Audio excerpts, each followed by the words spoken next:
BPJS ya sesuai dengan apa yang sudah diterbitkan.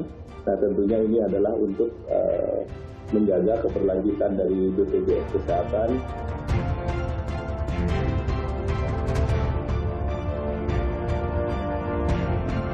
Dan tersebut tidak punya empati atau kurang punya empati terhadap masyarakat yang terkena dampak, karena bagaimanapun saat ini kondisi masyarakat yang akibat dampak wabah COVID-19 daya belinya sangat turun.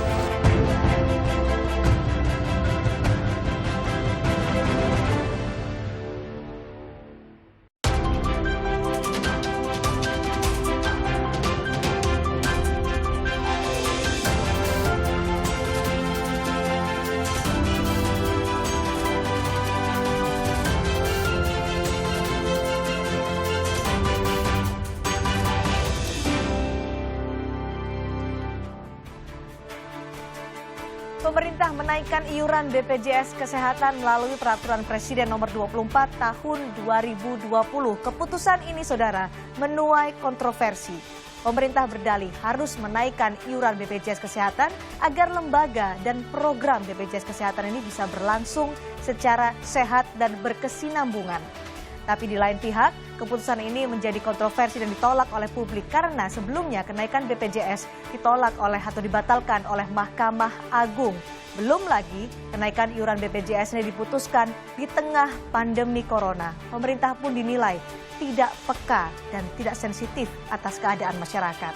Inilah pembahasan kami dalam Dua Arah malam hari ini bersama saya, Cindy Sistiarani.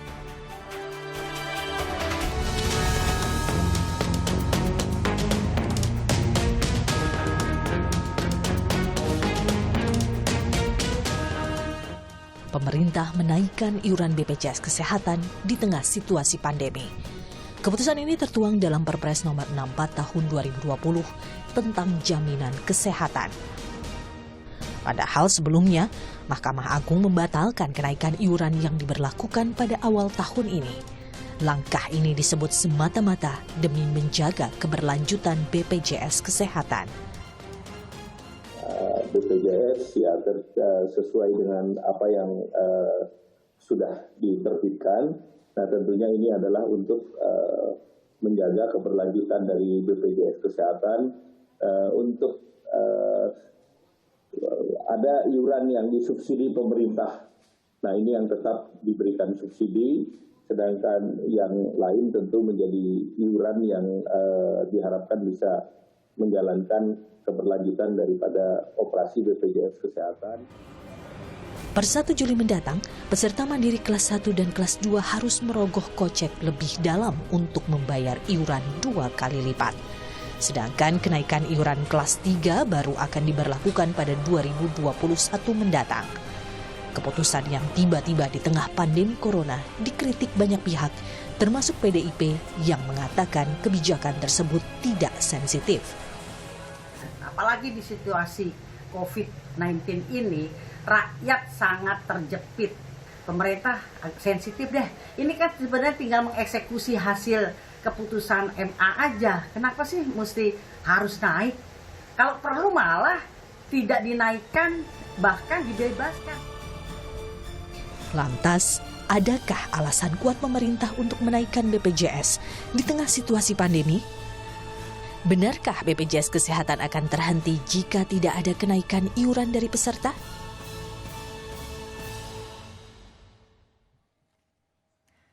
Dan 4 narasumber telah bergabung bersama kami di Dua Arah malam hari ini. Saya perkenalkan satu persatu. Bergabung Pak Justinus Prastowo, Staf Sus Menteri Keuangan Bidang Komunikasi Strategis. Kemudian juga Pak Kemal Imam Santoso, Direktur Keuangan dan Investasi BPJS Kesehatan.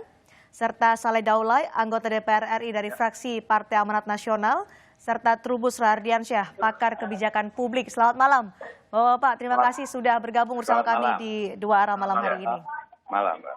Kita akan membuka diskusi ini dengan bagaimana kenaikan BPJS sebelum dan juga sesudah ketika ada keputusan Mahkamah Agung yang kemudian membatalkan kenaikan iuran BPJS hingga ada Peraturan Presiden Nomor 64 Tahun 2020. Ini dia kenaikan iuran BPJS Kesehatan. Per 1 Januari, kelas 1, kelas 2, kelas 3. Nah, 160.000 untuk kelas 1, kelas 2 110.000, kemudian kelas 3 maksud kami ada Rp42.000.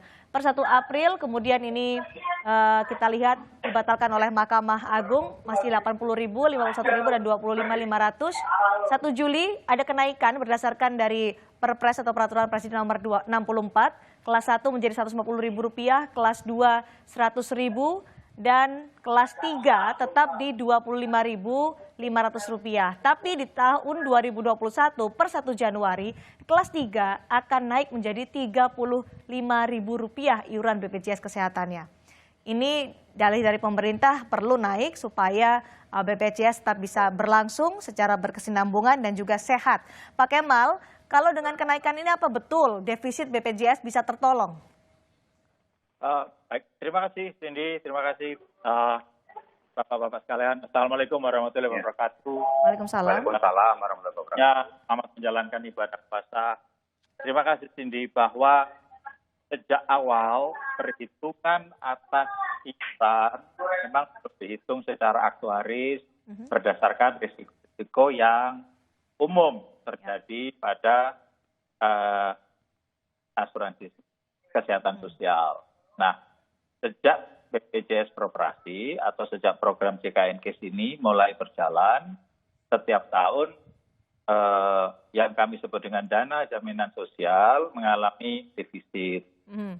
Pada setiap defisit akhir tahun, pemerintah selalu menunjukkan komitmen yang luar biasa. Kemudian, apapun caranya, dari mana sumbernya, yaitu APBN, itu disebut menambal defisit. Nah, dari audit yang dilakukan oleh BPKP pada akhir tahun 2018, audit ini secara populasi.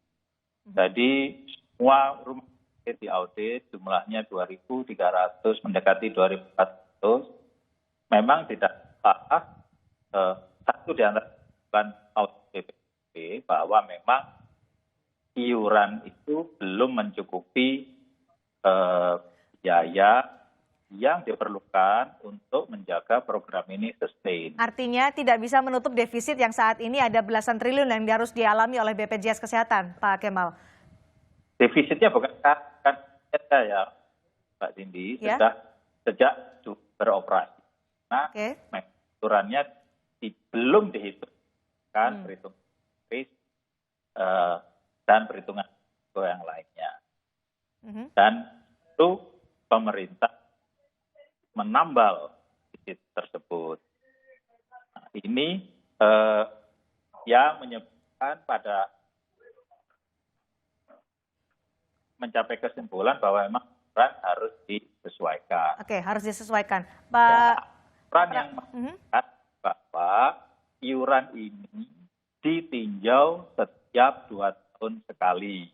Oke. Gitu. Baik, ditinjau 2 tahun sekali. Pak Justinus, ini memang harus saat ini pemerintah menaikkan iuran BPJS. Tadi disebutkan memang tidak bisa menambal juga meskipun dengan adanya kenaikan iuran ini. Ya, jadi yang harus dipahami, kita harus meletakkan konteks Perpres ini dalam reformasi sistem kesehatan sosial kita. Kita meyakini memang asuransi kesehatan sosial ini hal yang bagus. Ini sesuatu yang luar biasa dengan kepesertaan yang sangat banyak, hampir 232 juta orang atau 82% penduduk sudah tercover. Nah, reformasi ini berjalan terus-menerus berkesinambungan. Sejak 2018, tadi Pak Kemal sampaikan, sudah ada audit BPKP, lalu ada rekomendasi yang sangat menyeluruh, detail, dan dijalankan sejak akhir 2018 tersebut sampai dengan saat ini. Nah, artinya memang reform ini berjalan terus-menerus dengan tahapan-tahapan yang jelas, dengan indikator capaian yang jelas. Di tengah jalan, betul ada putusan MA yang membatalkan kenaikan tarif, tetapi itu kan kondisional dengan catatan. Sepanjang hal-hal yang direkomendasikan BPKP dan lain-lain itu dilakukan perbaikan. Artinya pemerintah juga punya justifikasi untuk melakukan penyesuaian. Ini kan demi sustainabilitas layanan kesehatan sendiri. Nah, kebetulan saat kita ingin menjalankan putusan MA, 90 hari dari putusan harus dibuat perpres baru. di tengah jalan kan ada pandemi. Jadi ini ada koinsiden sebenarnya. Pemerintah tentu sangat paham bahwa ada beban masyarakat yang bertambah. Maka skema dari Perpres 64 tentang penyesuaian atau kenaikan iuran pun juga berpihak pada rakyat. 132,6 juta peserta itu adalah peserta penerima bantuan iuran yang iurannya gratis dibayar oleh pemerintah. Lalu kelas 1, kelas 2 naik betul menjadi 150 dan 100 ribu. Tetapi untuk kelas 3 tetap bebannya 25.500 karena pemerintah menyubsidi 16. Tapi kan nanti Januari 2021 juga kelas 3 akan ikut naik, Pak. Naik 10.000. Naik 10.000 betul, tapi kan masih 6 bulan lagi. Lalu ini kan demi apa? Demi sustainabilitas. Justru di tengah pandemi ini karena ada daya beli yang menurun, dampak dan sebagainya, maka ruang untuk kelas 3 diperluas. Baik, Pak Justinus, maaf saya potong, supaya masyarakat lebih paham lagi, apakah benar dengan ada defisit keuangan BPJS, kemudian ditambal dengan kenaikan iuran BPJS Kesehatan ini, bisa membuat program ini berjalan dengan sehat, lembaga BPJS juga kemudian bisa ditambal defisitnya? Ya betul, karena paradigma Perpres 64 bukan sekedar menaikkan iuran, tapi membangun ekosistem jaminan kesehatan sosial, Mbak. Pertama, memperbaiki struktur kepesertaan yang didasarkan kepada segmentasi dalam masyarakat yang lebih detail, lebih rinci. Yang kedua, struktur iuran yang lebih mencerminkan kemampuan membayar disertai dengan law enforcement yang lebih baik, sehingga tidak ada lagi yang menunggak dan sebagainya. Yang ketiga, perbaikan layanan oleh BPJS Kesehatan. Nah, ketiganya dikerjakan bersamaan.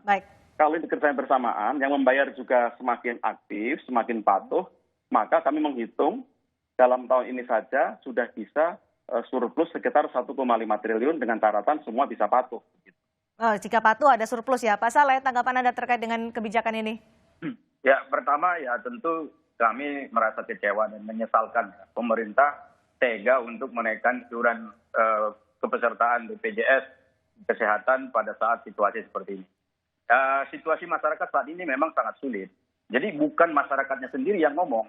Artinya keadaan masyarakat sulit ini itu juga disampaikan oleh pemerintah. Buktinya apa? Buktinya pemerintah saat ini kan lagi mengupayakan kerja keras untuk memberikan subsidi dan juga memberikan bantuan-bantuan sosial. Itu artinya kan masyarakat diakui memang susah. Kemudian Kementerian Tenaga Kerja juga melaporkan pada kita saat ini sudah ada 1,7 juta orang yang di PHK di seluruh Indonesia. Dan saya kira itu data real ya. Belum lagi misalnya data yang tidak terlaporkan. Gitu. Bisa jadi lebih dari 1,7 juta itu. Nah itu yang pertama. Kemudian yang kedua, ini kan saya lihat pemerintah itu bukan hanya tidak memiliki empati kepada masyarakat dan rakyat, tetapi juga itu kepada DPR ini nggak dipatuhi gitu loh. DPR itu berkali-kali rapat, ini Pak Kemal sering ikut. Itu berkali-kali kita rapat dengan pemerintah dan juga dengan BPJS sekaligus, bahkan dengan BPJS. Itu meminta jangan dinaikin dulu, timingnya nggak tepat begitu. Itu timingnya nggak tepat. Ya, itu bahkan sebelum COVID-19 ini gitu loh, apalagi setelah ini. Yang kedua, kita melihat bahwa pemerintah nggak ada ikhtikat baik untuk mematuhi putusan dari Mahkamah Agung. Bahwa putusan Mahkamah Agung itu sebetulnya final. Jadi nggak ada banding di situ. Nah, tetapi saya dari awal sudah menduga, jadi kalau misalnya sudah diputuskan Mahkamah Agung seperti ini, bisa jadi nanti akan dicari lagi aturan baru. Ya yang sekarang ini keluar Perpres 64 ini. Menurut saya ini ada semacam pengabaian terhadap DPR dan juga Mahkamah Agung. Masalah dibatalkan oleh Mahkamah Agung pada saat iuran yang diajukan dalam Perpres sebelumnya. Tapi kan ini kenaikan yang diajukan atau diputuskan melalui Perpres ini kan tidak sebesar kenaikan yang pada saat itu dibatalkan oleh Mahkamah Agung. Kemudian tadi Pak Justinus mengklaim bahwa ada perbaikan-perbaikan dilakukan secara berkesinambungan juga mengikuti kenaikan iuran BPJS Kesehatan. Saya mau jawab dulu ya. Pertama, itu tidak betul kalau kenaikannya nggak sama. Sama kenaikannya tetap 42.000 untuk kelas 3. Yang tidak sama itu kelas 1, kelas 2. Kalau kelas 2, kelas 1 itu kan 160.000 mestinya. Sekarang 150.000. Kan begitu ya. Kalau kelas 2 kan 110, sekarang 100. Tapi kalau yang kelas 3 itu kenaikannya sama. Hanya saja itu tadi ada bantuan subsidi antara Juli sampai Desember sebesar 16.500. Tetapi pada Januari itu kenaikannya bukan 10.000, Pak Justinus. Pak Justinus salah hitungannya. Jadi silakan, Pak Justinus, silakan dijawab Pak Justinus. yang betul itu 9.500 nanti yang apa namanya yang dibayarkan. Soal transparansi hitung-hitungan kenaikan iuran BPJS ini. Ada satu lagi tadi yang saya mau jawab, apakah betul bahwa dengan kenaikan ini menyelesaikan masalah defisit? Yang betul jawabannya itu adalah Pak Kemal itu, bahwa kenaikan iuran BPJS saat ini belum tentu bisa menyelesaikan masalah defisit BPJS. Karena ini defisitnya sudah mencapai 32 triliun. Nah, dan ingat ya, kalau tidak ada APBN untuk menutupi defisit itu belum tentu bisa. Kenapa? Sekarang gini saya tanya, kolektabilitas daripada iuran BPJS ini sendiri masih lemah. Ini nanti coba dicek datanya sama Pak Kemal itu. Ada perusahaan-perusahaan itu yang gagal bayar iurannya itu sampai mencapai 443 Pak Saleh, kita akan berikan kesempatan Pak Justinus untuk menjawabnya. Ya, yang pertama, pemerintah juga terus berkoordinasi dengan Komisi 9 DPR. Banyak sekali notulensi yang juga telah dibuat dan menjadi dasar penyusunan Perpres. Itu saya kira terkonfirmasi. Lalu yang kedua, justru kalau dilihat dari perspektif subsidi, dengan skema baru ini pemerintah mengeluarkan subsidi lebih besar.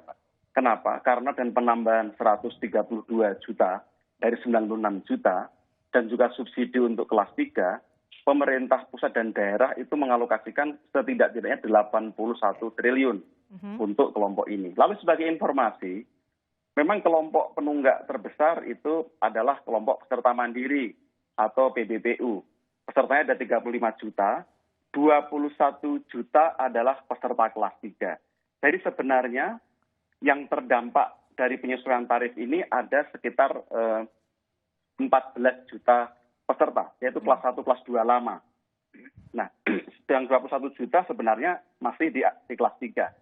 Lalu kalau saya tambahkan sedikit, dari 14 juta ini, 50% itu tidak lancar dalam melakukan pembayaran. Dan di kelas ini, kelompok ini, defisitnya cukup besar, mencapai 27 triliun sendiri. Dan semua solusinya mengarah pada kenaikan iuran BPJS, Pak Justinus.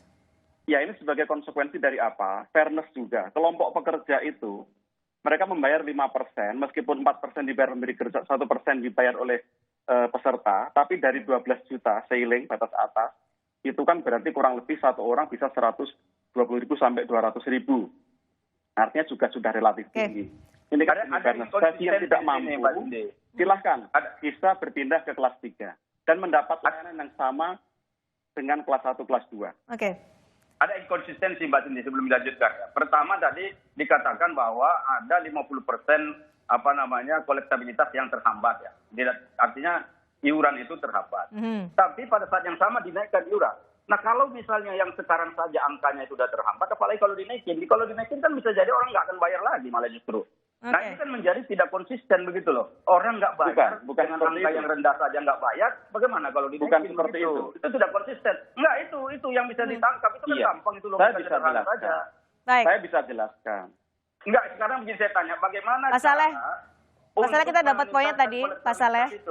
Pak Saleh, kita dapat poinnya. Kalau selama ini menunggak, apalagi jika dinaikkan, maka mereka belum tentu akan membayar. Pak Justinus, silakan.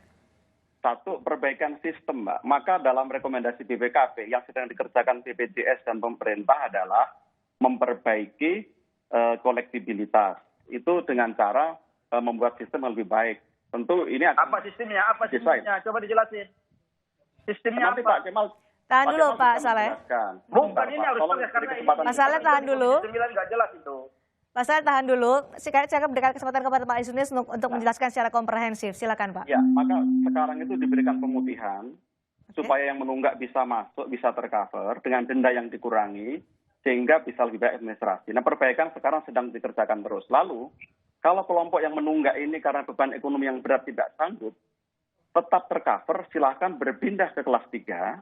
Itu pilihan dengan cakupan pelayanan yang sama secara medis dan membayar 25.500 sama dengan beban sebelumnya, tidak ada kenaikan. Baik. Kami kira lebih fair. Baik, nanti kita tahan ya, Pak Saleh, nanti akan kembali ke Pak Saleh, ke Pak Kemal dan juga Pak Trubus, karena tadi disebutkan oleh Pak Justinus, jika keberatan membayar di kelas 1 dan kelas 2, solusinya adalah yang ditawarkan bisa berpindah ke kelas 3. Nanti akan kami bahas selepas jeda di Dua Arah.